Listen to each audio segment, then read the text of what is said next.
এদিকে শাকিব খানের বাড়িতে দীর্ঘদিন পর নায়িকা শবনম বুবলীকেও দেখা গিয়েছে। খবরে পাওয়া গেছে নায়িকা শবনম বুবলী গতকাল নাকি শাকিব খানের বাড়িতে এসেছিলেন। সেখানে শাকিব খানের মায়ের সঙ্গে দীর্ঘ আলাপচারিতায় শাকিব খানের সঙ্গে তিনি তার সম্পর্ক এবং সংসার ফিরে চেয়েছেন।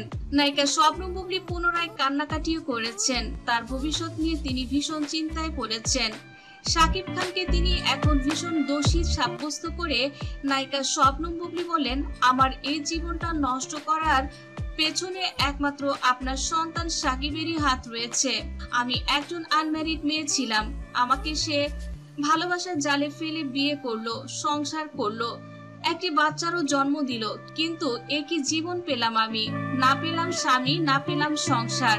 এখন আপনারা আবার সাকিবের এক্স ওয়াইফকে আপনারা আবার পুনরায় মেনে নিচ্ছেন, কিন্তু মা আমি তো আইনত আপনাদের ছেলের বউ, আপনারা কি করে সাকিবের অপুর সঙ্গে বিয়ে দিতে চাচ্ছেন?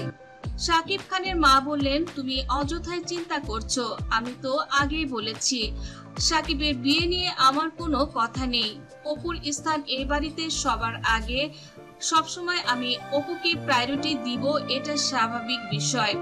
আমার জায়গায় যদি তোমার মাও হতো এমনই করতো, কারণ অপুর তো কোনো দোষ ছিল না। সে তার সন্তান এবং তার স্বামীকে ফিরে চাইতেই পারে, আর সে যদি তার স্বামীর সকল অপরাধ মাফ করে দিয়ে সে তার স্বামীর কাছে ফিরে আসতে চায়, সেখানে আমি শাশুড়ি হয়ে তাকে তো অগ্রাহ্য করতে পারি না। বুবলি বললেন, আপনি আসলে যে কথাগুলো বললেন আপনি একবার ভেবে দেখুন কথাটা কতটা যুক্তিযুক্ত।